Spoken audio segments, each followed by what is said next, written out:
Member for Hunter. Thank you, Mr Speaker. My question is to the Deputy Prime Minister. How is the Albanese Labor government cleaning up the mess in the defence budget, and what obstacles does it face doing this? Call to the order. The Minister for Defence and the Deputy Prime Minister.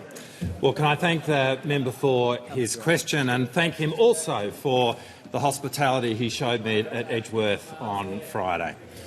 The Liberals have two great conceits. Order. Their economic management and defence credentials. But the truth, as borne out by the former Liberal government's economic management of defence, is that they are both incompetent and inept. Those opposite engaged in the extraordinary practice of making huge defence announcements carrying massive price tags while completely failing to put in place the necessary funding. The Guided Weapons and Explosive Ordnance enterprise, with a cost of $35 billion, they allocated just $1 billion. Their announcement to increase Defence Force personnel carrying a budget of $38 billion, they allocated not $1 of new money. For those who have been involved in defence budgeting or have been watching that closely, it has been an open secret that under the Liberals the numbers simply did not add up. And what that meant was that we saw hundreds of public servants working on programs which would never come to pass.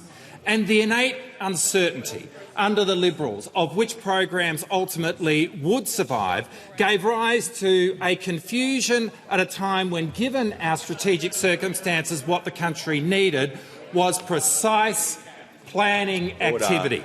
Now, the Defence Strategic Review is the single largest retasking of our Defence Force in 36 years, and we are committed to getting the books back in order, and that does mean making difficult decisions, such as reducing the infantry fighting vehicles plan number from 450 down to 129 as just one example. But given that is a difficult decision, the reaction from those opposite has been the predictable reflex of hysteria, as we have watched the Leader of the Opposition run around the country screaming at the top of his voice that Labor is cutting the defence budget. Misinformation which was repudiated by ABC Fact Check just this month. Now, the truth is that under the Liberals, defence spending was going to go to 2.1% of GDP over the next decade. Under Labor, defence spending will go to 2.3% of GDP over the same period of time. That's almost a 10% difference. It's more than what we committed at the last election, and it's certainly a lot more than what those opposite were willing to spend on defence.